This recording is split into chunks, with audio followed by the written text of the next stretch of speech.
नमस्कार, मैं हूं सत्यपाल और आप देख रहे हैं CWB हिंदी न्यूज। शक संवत 1944 विक्रम संवत 2080 आज चैत्र मास के शुक्ल पक्ष की एकम तिथि और दिन बुधवार है। तदनुसार अंग्रेजी तारीख 22 मार्च सन 2023। आज से चैत्र नवरात्र प्रारंभ हो रहे हैं। कोई भी नया काम करने के लिए आज का दिन बहुत शुभ है। आइए सबसे पहले एक नजर डाल लेते हैं दिन भर की सुर्खियों पर। दिल्ली, हरियाणा समेत उत्तर भारत के कई राज्यों में भूकंप के झटके, 6.6 तीव्रता से कांपी धरती। बायोगैस प्लांट लगाने पर मिलेगा 22 व 29 हजार रुपए का अनुदान। पहले आओ पहले पाओ के आधार पर सुविधा। 31 मार्च तक PPF सुकन्या अकाउंट्स में जमा करें मिनिमम अमाउंट। ऐसा नहीं करने पर बंद हो जाएगा आपका अकाउंट। मेट्रो का सपना देख रहे हरियाणा के इन 5 जिलों को बड़ा झटका। मंत्रालय ने कही ये बड़ी बात। बेमौसमी बारिश और ओलावृष्टि से प्रभावित हुई फसलों को लेकर मुआवजे की मांग कर रहे प्रदेश के किसानों के लिए डिप्टी CM दुष्यंत चौटाला व CM मनोहर लाल खट्टर का बड़ा ऐलान। वनडे क्रिकेट वर्ल्ड कप 5 अक्टूबर से 19 अक्टूबर तक होगा। अहमदाबाद में खेला जाएगा फाइनल मुकाबला। और अब खबरें विस्तार से।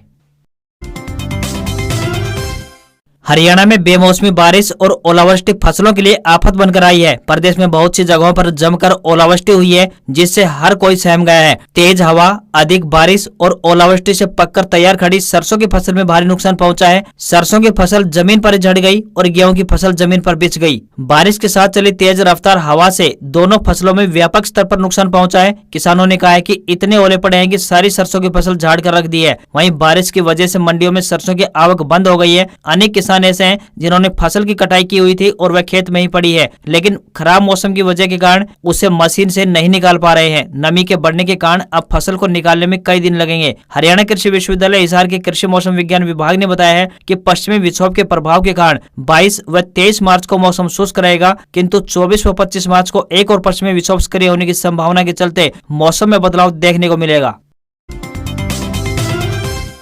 हरियाणा भर में हुई बेमौसमी बारिश व ओलावृष्टि ने खेतों में खड़ी हुई सरसों व गेहूं की फसलों को बर्बाद कर दिया है। खेतों में पहुंचे किसान अपनी खराब हुई फसलों को देखकर मायूस है। वहीं अब प्रशासन और सरकार पर मुआवजे का दबाव भी बढ़ गया है। इसको लेकर किसान व सरकार आमने सामने है। किसान नुकसान की भरपाई के लिए स्पेशल गिरदावरी करा मुआवजे की मांग कर रहे हैं, तो वहीं सरकार उनके नुकसान की जानकारी E-पोर्टल पर देने की कह रही है। सरकार ने किसानों को फसल क्षतिपूर्ति पोर्टल पर 72 घंटे के अंदर नुकसान की शिकायत देने के लिए कहा है, ताकि उसके आधार पर मुआवजा दिया जा सके। इधर किसानों व किसान नेताओं का कहना है कि फसल क्षतिपूर्ति पोर्टल की जानकारी व सुविधाओं के अभाव में किसान शिकायत अपलोड नहीं कर पाएंगे, इसलिए स्पेशल गिरदावरी करके मुआवजा दिया जाए। उत्तर भारत में भूकंप, दिल्ली NCR, यूपी, पंजाब, राजस्थान तक हिले। दिल्ली NCR में मंगलवार रात करीब 10:15 बजे भूकंप के झटके महसूस किए गए। यूपी, पंजाब, जम्मू कश्मीर, उत्तराखंड, बिहार में भी झटके महसूस किए गए। इसकी तीव्रता की बात करें तो 6.6 आंकी गई। भूकंप का केंद्र अफगानिस्तान के फैजाबाद से 133 किलोमीटर दक्षिण पूर्व में रहा। भूकंप का केंद्र जमीन से 156 किलोमीटर की गहराई में था। भूकंप से जानमाल के नुकसान की खबर अभी तक सामने नहीं आई है। भारत के अलावा अफगानिस्तान, पाकिस्तान, कजाकिस्तान और चीन में भी भूकंप के झटके महसूस किए गए हैं। भूकंप के झटके लगने से लोग घबराहट में घरों से बाहर निकल आए। भूकंप के झटके कई सेकंड तक महसूस किए गए। साथ ही राजस्थान के बीकानेर, जोधपुर, अलवर, गंगानगर, अजमेर, झुंझुनू आदि शहरों में भी भूकंप के झटके महसूस किए गए। भारतीय सेना की तरफ से विभिन्न पदों पर भर्ती के लिए आवेदन आमंत्रित किए गए हैं। यदि आप भी इन पदों पर आवेदन भेजने के इच्छुक हैं तो ऑनलाइन माध्यम से अपने आवेदन भेज सकते हैं। आवेदन करने की अंतिम तिथि नजदीक है, यानी 31 मार्च 2023 है। अग्निवीर GD के पदों पर आवेदन भेजने वाले उम्मीदवार 45% अंकों सहित 10वीं पास होने चाहिए। वहीं अग्निवीर टेक्निकल के पदों पर आवेदन भेजने वाले उम्मीदवार नॉन मेडिकल से 12वीं पास होने चाहिए। तो वहीं अग्निवीर क्लर्क व स्टोर कीपर टेक्निकल आवेदक 60% अंकों सहित 12वीं पास होने चाहिए। वहीं अग्निवीर ट्रेड्समैन के लिए 8वीं व 10वीं पास होने चाहिए। हर वर्ग के उम्मीदवार को रजिस्ट्रेशन करवाने के लिए 250 रुपए आवेदन शुल्क के रूप में देने होंगे। न्यूनतम आयु की बात करें तो 17.5 साल और अधिकतम आयु 21 साल होनी चाहिए। इन पदों के लिए उम्मीदवारों को ऑनलाइन आवेदन करने होंगे। मेट्रो का सपना देख रही हरियाणा के इन 5 जिलों को बड़ा झटका लगा। अब मंत्रालय ने कही ये बड़ी बात। केंद्रीय आवास और शहरी मामलों के मंत्रालय ने सोमवार को कहा कि उसने पिछले 5 वर्षों में गुरुग्राम से बावल, द्वारका से बरसा, कुंडली से सोनीपत और बहादुरगढ़ से रोहतक तक मेट्रो रेल परियोजना का विस्तार करने के लिए हरियाणा सरकार से कोई प्रस्ताव नहीं मिला है। मंत्रालय ने कांग्रेस सांसद दीपेंद्र सिंह हुड्डा द्वारा उठाए गए एक सवाल के जवाब में राज्यसभा में यह बात कही है। बता दें कि इन जिलों के लोगों के लिए एक बड़ा झटका लगा है, क्योंकि ये लोग मेट्रो का आने का इंतजार काफी समय से कर रहे हैं। हैं। इस खबर से अब लोग भी काफी हैरान हैं, क्योंकि सभी लोगों को यही लग रहा था कि उनके जिले में मेट्रो का विस्तार होगा। ऐसे में जब मंत्रालय ने कहा कि उन्हें सरकार की तरफ से कोई प्रस्ताव नहीं मिला है, तो लोगों ने सरकार की कार्यशैली पर सवाल उठाने खड़े कर दिए हैं।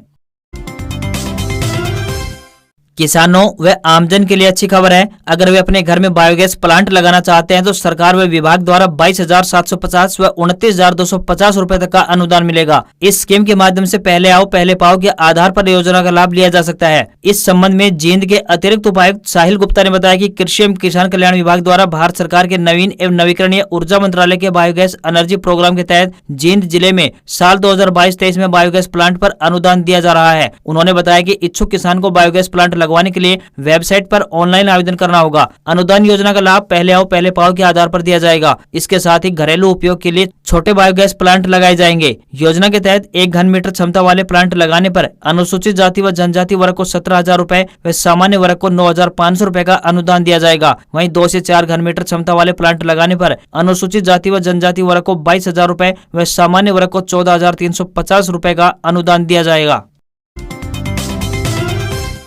देश के फेमस पहलवान बजरंग पूनिया और विनेश फोगाट को विदेशी प्रशिक्षण की मंजूरी मिल गई है। दोनों के अनुरोध को टॉप्स ने स्वीकार कर लिया है। युवा मामले और खेल मंत्रालय टारगेट ओलंपिक पोडियम स्कीम यानी टॉप्स ने पहलवान बजरंग पूनिया के किर्गिस्तान और विनेश फोगाट के पोलैंड में अंतर्राष्ट्रीय प्रशिक्षण शिविरों में भाग लेने के अनुरोध को मंजूरी दे दी है। बजरंग ने 16 दिनों के लिए किर्गिस्तान में प्रशिक्षण लेने का अनुरोध किया था। वहीं विनेश ने पोलैंड में ओलंपिक तैयारी केंद्र में 11 दिन के लिए प्रशिक्षण लेने का अनुरोध किया था, जिसकी दोनों को स्वीकृति मिल गई है। वित्तीय सहायता में एथलीटों के हवाई टिकट, प्रशिक्षण, बोर्डिंग और रहने की लागत सहित शिविर व्यय और हवाई अड्डा स्थानांतरण, बीमा और आंतरिक यात्रा जैसी विविध लागतें, जेब खर्च सहित अन्य खर्चों को शामिल किया जाएगा। टॉप्स विनेश के अभ्यास साथी संगीता फोगाट और फिजियोथेरेपिस्ट अश्विनी जीवन पाटिल और बजरंग के कोच सुजीत मान, फिजियोथेरेपिस्ट आनंद कुमार और स्ट्रेंथ एंड कंडीशनिंग विशेषज्ञ काजी करोन मुस्तफा हसन के खर्चों को भी कवर करेगा।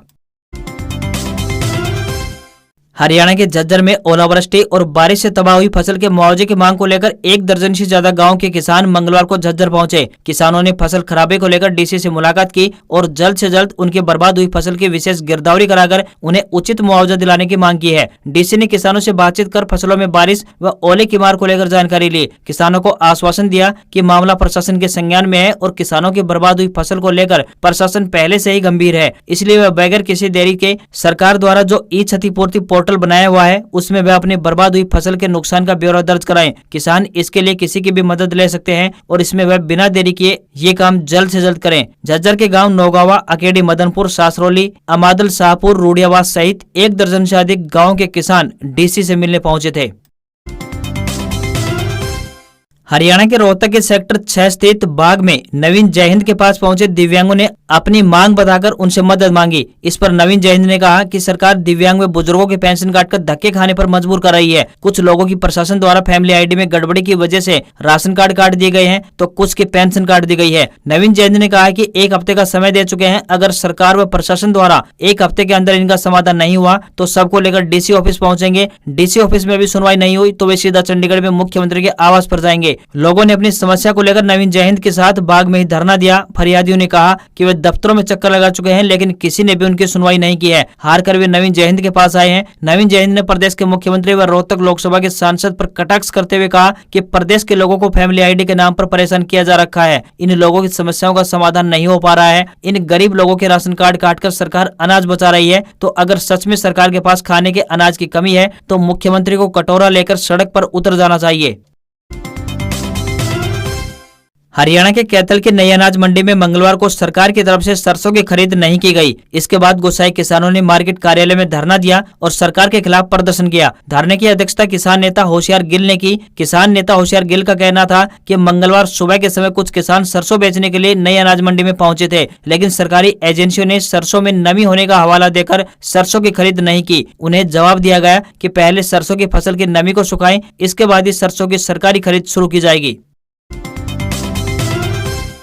हरियाणा में बेमौसमी बारिश और ओलावृष्टि फसलों के लिए आफत बनकर आई है। गेहूं और खासकर पककर तैयार हो चुकी सरसों की फसल में बहुत अधिक नुकसान पहुंचा है। ऐसे में किसानों को आर्थिक तौर पर घाटा हुआ है और वे सरकार से मुआवजे की मांग कर रहे हैं। बता दें कि प्रदेश में बहुत सी जगहों पर पिछले 3 दिनों में अधिक बारिश और ओलावृष्टि देखने को मिली है, जो फसलों के लिए नुकसानदायक साबित हो रही है। बेमौसमी बारिश और ओलावृष्टि से प्रभावित हुई फसलों को लेकर मुआवजे की मांग कर रहे प्रदेश के किसानों के लिए डिप्टी सीएम दुष्यंत चौटाला ने बड़ा ऐलान किया है। उन्होंने कहा है कि जिन जिलों में ज्यादा बारिश और ओलावृष्टि से फसलों को नुकसान पहुंचा है, वहां के डिप्टी कमिश्नर को रिपोर्ट भेजने की हिदायत दी गई है ताकि गिरदावरी कराई जा सके। साथ ही फसलों में किस हद तक का नुकसान पहुंचा है, इसका आकलन करने में किसानों को भी 2 दिन का समय लगता है। उन्होंने कहा कि सरकार के ई फसल क्षतिपूर्ति पोर्टल पर किसान स्वयं भी अपनी फसल में हुए नुकसान की फोटो अपलोड कर सकते हैं। जहां तक डायरेक्शन देने की बात है, मैं विश्वास दिलाता हूं कि इसकी स्पेशल गिरदावरी करवाई जाएगी और इसके अनुसार किसानों को उचित मुआवजा दिया जाएगा। वहीं हरियाणा विधानसभा के बजट सत्र में खराब फसलों के मुआवजे पर सीएम मनोहर लाल खट्टर ने कहा कि हाल ही में हुई बेमौसमी बारिश और ओलावृष्टि से प्रभावित फसलों की स्पेशल गिरदावरी कराई जाएगी। उन्होंने किसानों से आग्रह किया है कि वे अपनी फसल के नुकसान की जानकारी ई फसल क्षतिपूर्ति पोर्टल पर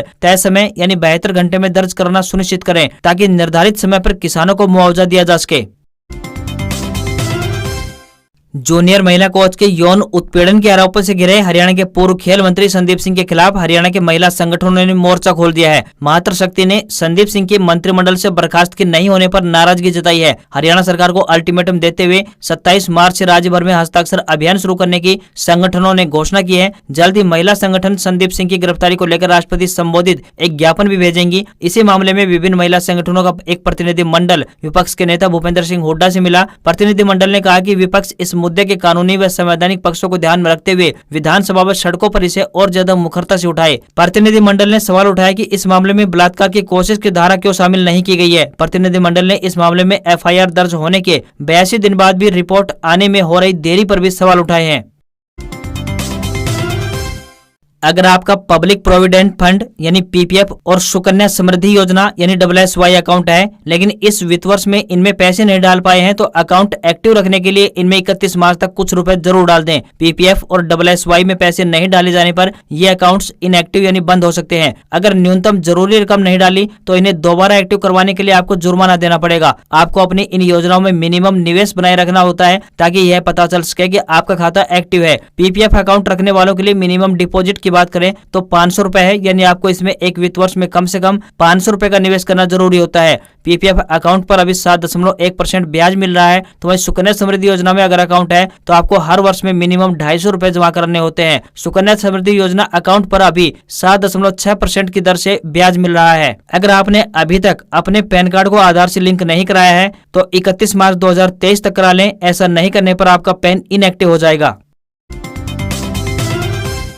हरियाणा विद्यालय शिक्षा बोर्ड यानी HBSC द्वारा 9वीं से 12वीं कक्षा के पाठ्यक्रम में बदलाव किया जा सकता है। यह कोर्स नई शिक्षा नीति के अनुरूप होगा। शैक्षणिक सत्र 2023-24 के प्रारंभ से योजना को शिक्षा बोर्ड के द्वारा क्रियान्वित किया जाना है। इस पर विशेषज्ञों के द्वारा आवश्यक सुझाव दिए गए हैं। उम्मीद है कि नए सुझाव पर आधारित पाठ्यक्रम से बच्चे भविष्य में गुणवत्तापूर्वक शिक्षा प्राप्त कर सकेंगे। आपको यहाँ पर बता दें कि कुछ इस प्रकार से सुझाव दिए गए हैं। कुछ प्रमुख सुझावों की बात करें तो इनमें शामिल है कि स्मार्ट शिक्षा को अंग्रेजी पाठ्यक्रम में शामिल किया जाना चाहिए ताकि छात्रों की शैली में सुधार हो सके। वहीं नैतिक शिक्षा से संबंधित विषयों को पाठ्यक्रमों में शामिल किया जाना चाहिए। मुगलों से संबंधित पाठ्यक्रम की बजाय राष्ट्रीयता से संबंधित मुद्दों को पाठ्यक्रम में शामिल किया जाना चाहिए। स्कूली छात्रों की शिक्षा में रोजगार से जुड़े हुए विषयों को भी शामिल किया जाना चाहिए। पाठ्यक्रम में बदलाव के साथ ही मूल्यांकन की व्यवस्था में सुधार के लिए विशेषज्ञों से सुझाव भी दिए हैं। साथ ही स्कूली छात्रों की शिक्षा में रोजगार से जुड़े हुए विषयों को शामिल किया जाना जरूरी है। पाठ्यक्रम में बदलाव के साथ ही मूल्यांकन की व्यवस्था में सुधार के लिए विशेषज्ञों ने सुझाव भी दिए हैं। शेयर बाजार में तेजी देखने को मिली है। सेंसेक्स 445 अंक चढ़कर 58,074 के स्तर पर बंद हुआ। इसके 18 शेयरों में खरीदारी तो वहीं 12 में बिकवाली देखने को मिली। वहीं निफ्टी की बात करें तो ये भी 119 अंक चढ़ा है। यह 17,107 के स्तर पर बंद हुआ। अडानी ग्रुप के 10 में से 7 शेयरों में तेजी देखने को मिली है। वहीं सराफा बाजार में सोने में गिरावट और चांदी में तेजी देखने को मिली। 24 कैरेट सोना 59,188 रुपए प्रति 10 ग्राम के स्तर पर बंद हुआ। चांदी की बात करें तो ये 68,499 रुपए प्रति किलोग्राम पर पहुंच गई है। डॉलर रुपया के मुकाबले 10 पैसे मजबूत हुआ है। $1 का रेट 82 रुपए 66 पैसे के स्तर पर पहुंच गया है। आज खबरों में बस इतना ही। देखते रहिए CWB हिंदी न्यूज। नमस्कार।